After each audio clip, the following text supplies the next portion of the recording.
Selamat bergabung, sudah bergabung di acara kita ini Bapak Supardi, Ketua DPRD Provinsi Sumatera Barat sebagai keynote speaker. Tadi kami panitia mendapat kabar Pak Supardi malam ini juga ada agenda yang mungkin bisa ditinggalkan. Barangkali nanti sebelum sambutan dari Ketua KBPI, Pak Supardi menyampaikan mungkin beberapa poin terlebih dahulu. Setelah itu nanti baru dibuka dengan Bang El Yunus, karena ada agenda juga yang mesti tidak bisa ditinggalkan di jam yang sama ini Pak Ketua KBPI Bang El Yunus. Ya. Sudah bergabung juga Bapak Dr. Andani Eka Putra, sudah cukup terkenal beliau ini di Sumatera Barat maupun di Indonesia, dokter kita. Kemudian Bang Jasman Rizal, ketemu kita di forum ini Bang beberapa waktu yang lalu dengan Bang Refrinal di forum yang berbeda. Assalamualaikum. Assalam. Kemudian Ibu Yefri Heriani, Kepala Ombudsman Sumatera Barat. Juga Bang Noval Wiska, Ketua Komisi Informasi Sumatera Barat. Bang Sultanul Arifin, Ketua Komnas HAM Sumatera Barat. Kemudian Bung Afriandi Sikumbang, Ketua KPID Sumatera Barat. Untuk memulai acara ini, marilah kita awali dengan mengucapkan Bismillahirrahmanirrahim. Baik, untuk menghemat waktu saja, karena narasumber cukup banyak dan perlu waktu yang efektif untuk acara kita pada malam hari ini. Acara ini nanti akan dipandu oleh Ibu Dr. Mursida Silohati, juga salah seorang keluarga besar PII Sumatera Barat. Untuk itu sebelum dimulai, kita seperti yang sudah dihubungi oleh panitia tadi dari stafnya Pak Supardi, kami berikan waktu kepada Bapak Supardi untuk menyampaikan poin-poin penting barangkali yang akan kita diskusikan pada malam hari ini. Kepada Pak Supardi kami persilakan. Assalamualaikum warahmatullahi wabarakatuh. Waalaikumsalam warahmatullahi wabarakatuh. Terima kasih Bung Jenzuldi, Adel Wahidi. Nanti juga acara kita ini dipandu juga moderatornya Dr. Rusi. Saya mengucapkan terima kasih banyak diundang dalam acara diskusi Pangilun ini dengan topik saya rasa cukup menarik, kontroversi dan disinformasi tentang masalah vaksin ini. Dan juga hadir beberapa tokoh-tokoh kita yang sangat berkompeten bicara tentang masalah vaksin Sumatera Barat. Jadi juga tersampaikan oleh Jenzuldi, ada Pak Dr. Andani sendiri, Kepala Labor Diagnostis dan Riset UNAN, ada Pak Jasman, 24 jam aktif memantau perkembangan memantau COVID kita ini. Ada Bu Yefri juga Kepala Ombudsman, Ibu Heriani, dan Adinda Noval, Pak Sultanul Arifin, dan Pak Afriadi Sikumbang. Saya rasa orang-orang ini punya kompetensi yang sangat strategis ya untuk bisa memberikan kontribusi terhadap diskusi kita pada malam hari ini. Namun saya minta maaf, Pak Jasman, Pak Dr. Andani, Bapak Ibu sekalian, ini background saya memang kayak di bedeng ini, karena berada di lapangan ini Pak Jasman. Mohon maaf kalau seandainya suaranya agak getar-getar gitu. Kalau nggak jelas, saya mohon maaf karena memang lagi dalam suasana acara pada malam hari ini. Tapi tidak mengurangi arti undangan yang telah disampaikan oleh teman-teman dari diskusi Pangilun ini. Pertama, saya ingin menyampaikan apapun diskusi debat kita tentang masalah vaksin ini yang jelas ini kerinduan kita atau keinginan kita dari awal sejak COVID ini masuk ke Indonesia. Saya masih ingat pada bulan Maret itu, Maret, April, dan seterusnya, ini suasana sangat mencekam, berbagai informasi yang terjadi, disebarkan, baik itu yang hak maupun yang positif, sehingga kita sangat merindukan hadirnya sebuah vaksin. Nah, pada hari ini, beberapa negara maju juga telah melahirkan vaksin. Taruhlah mungkin Amerika, juga Rusia, dan Cina. Nah, apapun alternatif yang kita ambil, tentu pemerintah dalam hal ini pemerintah pusat sudah punya pertimbangan-pertimbangan sendiri. Kenapa vaksin Sinovac ini merupakan alternatif yang diambil oleh pemerintah pusat kita sebagai langkah penanganan pengantisipasian penyebaran COVID di Indonesia ini. Bapak Ibu sekalian yang saya hormati, terakhir kalau nggak salah mungkin Pak Jasman jauh lebih tahu informasinya, lonjakan pasien kita, pasien baru COVID pada hari ini di Indonesia sekitar 280 sekian. Artinya kalau dipersentasekan tentu ini sesungguhnya merupakan tugas berat juga bagi kita. Dan di Sumatera Barat lonjakan pasien baru memang sangat turun drastis dibandingkan dengan beberapa bulan terakhir. Tapi tetap kita berasumsi selagi Indonesia masih dihantui dengan COVID dan selagi provinsi-provinsi lain masih dihantui dengan COVID, maka selagi itu pula Sumatera Barat belum bisa kita anggap aman terhadap penyebaran COVID-19 ini. Maka tentunya salah satu solusi bagi kita itu adalah tidak hanya dalam rangka 3M, tapi juga bisa mensosialisasikan kehadiran vaksin ini di tengah-tengah masyarakat. Nah, hanya saja mungkin yang perlu saya coba sampaikan kepada kita sebagai bahan diskusi kita untuk depan. Yang pertama, dari berbagai informasi-informasi yang kita terima, yang publik terima di tengah-tengah masyarakat sendiri, yang itu diskusi-diskusi sering tidak pada tahap penyelesaian. Sehingga ini menjadi bumerang, menjadi barang yang tidak ada ujungnya, menjadi persoalan-persoalan tersendiri. Taruhlah mungkin berbagai informasi yang kita bisa akses oleh masyarakat terhadap beberapa komentar-komentar, video-video ringan, dan lain sebagainya terhadap keberadaan dari vaksin Sinovac itu sendiri. Memang betul, ya, apa yang disampaikan oleh POM RI sendiri, ya, terhadap vaksin kita ini tingkat kesembuhannya hanya 65,3%.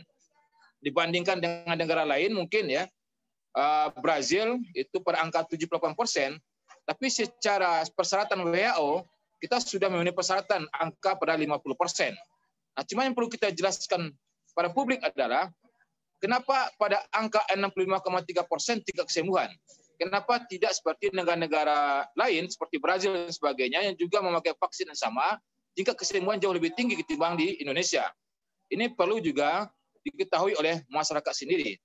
Lalu juga ada informasi-informasi yang juga kita terima, yang juga kita coba klarifikasi kepada pihak berkompeten, tapi juga belum dapat informasi yang jelas tentang masalah itu. Apakah vaksin kita ini ya, mempunyai bentuk yang beragam, mempunyai harga yang beragam, mulai dengan harga 200, 300 sampai jutaan, seperti mana yang telah dilansir di berbagai mass media, video singkat disampaikan oleh Bu Ripka, anggota DPR RI. Nah, ini tidak bisa kita ngembangkan karena ini sudah menjadi bahan pembicaraan publik, mulai dari warung-warung kecil sampai ke warung-warung besar, mulai dari para pedagang sampai kepada para pengusaha, mulai dari para konglomerat sampai kepada pejabat-pejabat tinggi. Apakah dengan harga tadi itu juga menentukan tingkat kesembuhan si pasien sendiri? Ibaratkan kita masuk ke sebuah hotel, sebelum kita masuk tentu kita akan memilih kamar. Apakah yang kita pilih itu adalah standar, suite, dan sebagainya? Masing-masing kamar juga menyuguhkan berbagai fasilitas-fasilitas. Bahkan dengan kamar yang semakin besar, maka mimpi yang kita lakukan pada malam hari itu juga mimpi besar. Nah, betul juga dengan vaksin kita ini, apakah dengan harga yang begitu mahal, tingkat kesembuhan juga lebih terjamin? Nah, saya rasa ini mungkin Pak Dr. Andani yang punya kompetensi yang bisa menjawab tentang masalah posisi dari vaksin Sinovac kita ini. Saya sepakat apa yang disampaikan oleh apa yang dikeluarkan maklumat oleh Majelis Ulama kita sendiri. Kemarin juga saya baca di berbagai media bahwasanya MUI Sumatera Barat juga bersepakat melakukan kajian yang lebih mendalam tentang masalah keberadaan dari vaksin Sinovac ini. Tapi tentu dalam konteks mungkin ya, dalam konteks halal dan haramnya. Dalam diskusi itu juga saya lihat juga hadir Kepala Dinkes, ada juga Pak Jasman, ada juga Kepala BPOM kita, juga Pak Andani juga hadir dan lain sebagainya. Nah, artinya sampai hari ini pun sesungguhnya posisi dari vaksin kita ini itu masih dikeragui oleh para ulama-ulama kita di Sumatera Barat. Saya tidak dalam konteks yang menganggap bahwasanya ini MUI Sumatera Barat kok nggak patut pada MUI Pusat, tidak ya. Karena kita juga paham ini Sumatera Barat, ini ranah Minang. Kita punya semacam prinsip kemandirian dalam berpikir, kekritisan dalam berpikir. Tidak hanya balelo dari apa yang telah disampaikan oleh pusat. Nah, hal-hal seperti ini juga saya rasa juga perlu kita diskusikan secara bersama-sama. Juga ada informasi-informasi yang menjadi ketakutan-ketakutan selama ini oleh masyarakat. Misalkan, pemerintah kita menyiapkan 4 rumah sakit pasca vaksin. Memang betul, kita harus menyiapkan berbagai perkembangan-perkembangan terjadi pasca vaksin nanti. Tidak hanya rumah sakit, mungkin juga tim medis dan lain sebagainya. Tapi itu kan nggak harus dipublis ke tengah-tengah masyarakat. Sehingga masyarakat juga jadi bertanya-tanya. Jangan-jangan nanti ketika kita vaksin yang sudah dengan kondisi sehat, divaksin, maka kita bisa jadi sakit.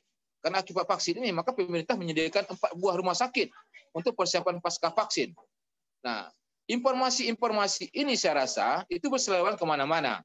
Saya yang sejak kemarin sampai hari ini, ya, selalu di lapangan, selalu pertanyaan-pertanyaan masyarakat kita, tidak hanya masyarakat biasa Pak Jasman, tapi juga banyak tokoh-tokoh kita, pejabat-pejabat kita, yang juga bertanya, ya, sama pertanyaan dengan masyarakat kita kebanyakan.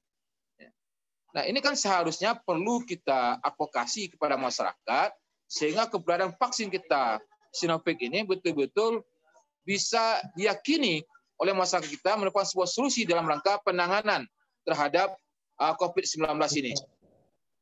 Bapak Ibu sekalian yang saya hormati, saya yakin dan percaya seluruh pejabat kita yang ada di Provinsi Sumatera Barat, termasuk saya sendiri Pak Jasman, saya belum divaksin nih Pak Jasman. Pak Jasman sudah kemarin. Saya dapat dengan Pak Gubernur belum. Tapi bukan berarti saya nggak nerima ya. Ini masalah waktu. Insya Allah nanti pada tahap kedua nanti saya dengan Pak Gubernur nanti akan divaksin. Ya.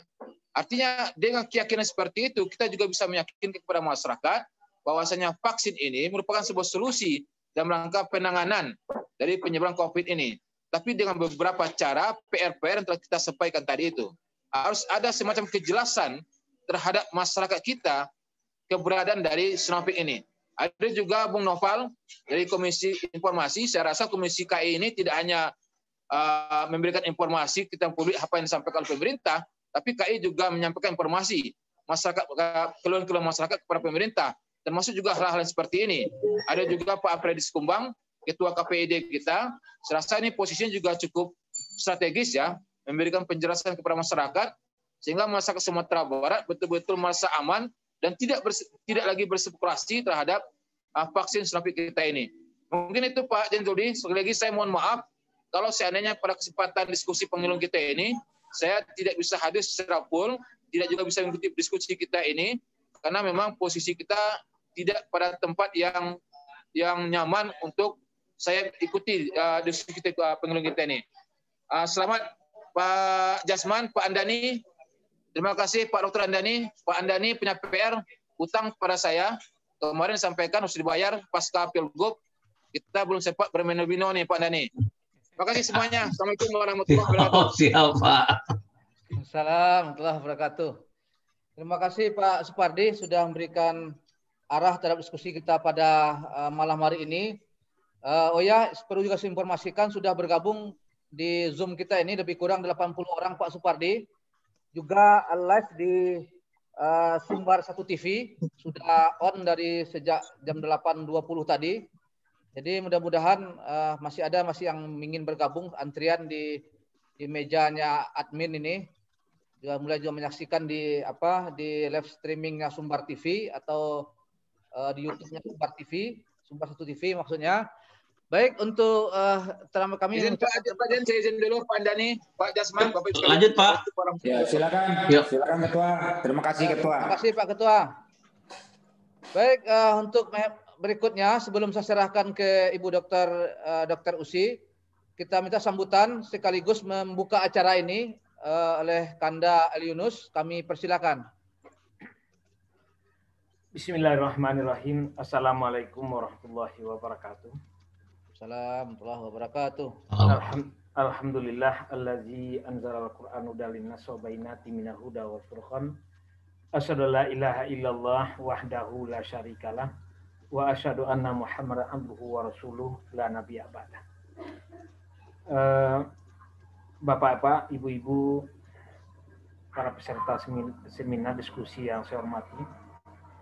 Pertama, bersyukur mari sama-sama kita panjatkan ke Allah SWT yang telah memberi kesempatan kepada kita untuk bersama-sama ikut berkontribusi melalui diskusi dalam rangka memberikan pencerdasan terhadap persoalan-persoalan kebangsaan dan di negara kita hari ini. Kemudian salawat kita mohonkan kepada Allah, sampaikan kepada arwah Nabi kita besar Muhammad Sallallahu Alaihi Wasallam. Bapak-bapak, ibu-ibu yang saya hormati, pertama saya ucapkan selamat datang di acara diskusi Pangilum etape 8 kalau nggak salah ini, masuk etape 8, di mana kita sengaja mengadakan diskusi-diskusi yang hari ini kesempatannya terbuka besar melalui webinar. Setiap ada persoalan-persoalan yang timbul, khususnya untuk Sumatera Barat. Itu pertama saya ucapkan terima kasih atas partisipasi kita semua. Pertama tadi Pak Supardi, Ketua DPRD Sumatera Barat, dan juga sekaligus juga keluarga besar PI Sumatera Barat. Kemudian kami sapa juga ada Bang Jasma Rizal, ya, Jubir Satgas COVID-19 Sumbar, sekaligus juga Kadis Kominfo Sumbar. Assalamualaikum, Pak. Waalaikumsalam warahmatullahi wabarakatuh. Kemudian Pak Dr. Andani Eka Putra, Kepala Labor Pusat Diagnosis dan Riset Penyakit Infeksi UNAN. Kalau salah sebulan yang lalu kita juga sama-sama di ruangan diskusi MUI Padang. Alhamdulillah ada pencerahan luar biasa. Selamat malam, Pak. Assalamualaikum. Ya, Assalamualaikum. Kemudian Bapak Nafali Wiska, itu Ketua Komisi Informasi Sumbar, kemudian Ibu Yefri Aryani, Kepala Ombudsman Sumbar, Pak Sultanul Arifin, Ketua Komnas HAM Sumbar. Untuk mereka bertiga, Assalamualaikum Bu, Bapak. Kemudian terakhir Pak Afriandi Skumbang, Ketua KPID Sumbar, dan seluruh kru yang terlibat, ada Pak Janzuldi, Adel Wahidi, kemudian juga Ibu Dr. Musidah Silahati. Bapak Ibu yang saya hormati, hari ini informasi itu luar biasa. Ada beberapa catatan yang perlu kita simak. Pertama, menyangkut tentang zat dari COVID, Sinovac itu sendiri, itu masih diperdebatkan. Walaupun MUI sudah mengeluarkan bahwasanya zat itu halal dan suci, tapi ternyata melalui Fatwa nomor 1 2021 ternyata masih sumbang untuk Sumatera Barat. Menarik apa yang disampaikan oleh Adinda Supriyadi tadi, ternyata Sumatera Barat tidak bisa begitu saja. Kebetulan saya juga pengurus MUI Kabupaten Solo, kemarin rapat juga MUI Sumbar. Bukan kita tidak percaya dengan itu. Informasi ini beredar begitu saja itu. Tapi ternyata masih dalam tanda koma fatwa itu. Jujur saya sampaikan. Makanya MUI Sumatera Barat membuat tersendiri. Sehingga informasi ini bergalau soal tentang zat itu sendiri. Kemudian juga soal informasi tingkat kesembuhannya masih bergalau juga seperti apa yang oleh Pak Zuldi di tingkat masyarakat. Dan terakhir, bagaimana teknis untuk menjadikan itu sebuah hal yang penting bagi masyarakat. Apakah itu termasuk hak dan kewajiban? Kalau memang hak tentu boleh kita menolak untuk dilakukan suntik Sinovac itu. Kalau kewajiban berarti diwajibkan. Informasi ini bergalau datangnya begitu saja. Maka wajar MUI Sumatera Barat masih melalui rapat bersama dengan ada Dinas Kesehatan juga ke Disminfo Sumatera Barat itu memberikan kesepakatan, ada 4 kesepakatan kalau itu. Salah satunya adalah jangan memaksakan untuk melakukan vaksinasi masyarakat itu. Lakukan dengan secara persuasif. Kenapa sampai ini timbul? Tentu ada persoalan. Karena informasi ini bergalau di tengah masyarakat. Jangankan untuk masyarakat di tipe rendah, masyarakat dan pejabat pun masih ragu. Nah, hari ini keberadaan kita semua, terutama ada pihak sangat terkait, itu Komisi Informasi, kemudian Komnas HAM, kemudian juga ada dari Ombudsman, kemudian juga KPID, itu sangat membantu untuk memberikan pencerahan yang bagus kepada masyarakat itu. Hari ini masyarakat bingung itu, informasi itu berseliweran di mana-mana. Ada yang pro dan ada yang kontra, dan kan ada yang terang-terangan menolak itu soal eksistensi itu. Jadi bukan masyarakat tidak mau untuk dilakukan suntik vaksinasi, tapi karena bergalau ini, apalagi terakhir dengan informasi Pak Supriyadi tadi, ada rumah sakit yang disediakan 4, pasca dilakukan suntik. Artinya ada risiko yang akan datang sesudah itu. Kalau ini terjadi tentu itu bersalah. Mudah-mudahan hari ini dengan kehadiran kita semua memberikan pencerahan kepada masyarakat, alhamdulillah diikuti 80 orang, itu memberikan sesuatu yang sumbangsi berarti untuk Sumatera Barat khususnya dan untuk umat Islam secara umumnya, karena mayoritas Sumatera Barat itu kan orang Islam. Saya yakin dan percaya dari diskusi kita ini akan melahirkan sebuah informasi dan komunikasi yang timbal balik antara masyarakat dan pejabat sehingga tidak ada dusta di antara kita. Jangankan itu, presiden disuntik pun masih diragukan. Coba bayangkan. Ini dampak dari segala informasi yang beredar. Coba bayangkan, presiden disuntik jelas di TV, tapi masih diragukan. Apalagi Pak Gubernur kemarin tidak jadi disuntik, tambah ragu orang jadinya. Ini mungkin barangkali perlu pencerahan kita semua kepada semua pihak terkait, keynote speaker dan Supardi, kemudian kepada para pemateri kami ucapkan terima kasih, kepada host dan pemandu acara informasi. Mudah-mudahan acara ini bisa berjalan sukses dan beri andil yang besar untuk masyarakat Sumatera Barat. Demikian saja, mari kita buka acara ini dengan sama-sama bacakan basmalah. Assalamualaikum warahmatullahi wabarakatuh. Warahmatullahi wabarakatuh. Terima kasih Bang El Yunus sudah membuka acara ini. Saya langsung saja menyerahkan kepada Dr. Usi untuk memimpin acara kita pada malam hari ini. Silakan Ibu Dokter. Baiklah, terima kasih Kanda Jen Zuldi atas kesempatan dan waktunya. Barangkali sudah tidak sabar ya Bapak Ibu semua yang ada di sini untuk kita mulai diskusinya dari narasumber-narasumber yang tadi sudah disebutkan sesuai dengan bidang ilmunya masing-masing. Terima kasih Bapak Supardi dan Kanda El Yunus tadi sudah memberikan pengantar untuk diskusi kita malam ini, dan kita punya narasumber utama yang akan membuka diskusi kita, karena diskusi ini cukup menarik. Persoalan vaksin, belum lagi persoalan vaksin ya, sebenarnya persoalan dari COVID-nya itu saja masih sangat ribut sekali di masyarakat, persoalan kepercayaan masyarakat sendiri begitu. Nah, sekarang sudah muncul lagi yang baru. Nah, jadi belum mulai pemateri kita memberikan materi-materinya, tapi sudah banyak sekali pertanyaan yang masuk di kolom chat dan kita catat. Semoga nanti kalau misalnya sudah disampaikan di materinya, maka tidak perlu dijawab lagi. Tapi kalau masih ada yang belum tersampaikan, nanti akan kita masukkan ke sesi tanya jawab ya, Bapak Ibu semuanya. Sebelum memulai diskusi ini, mungkin saya perkenalkan ada beberapa orang pemateri kita pada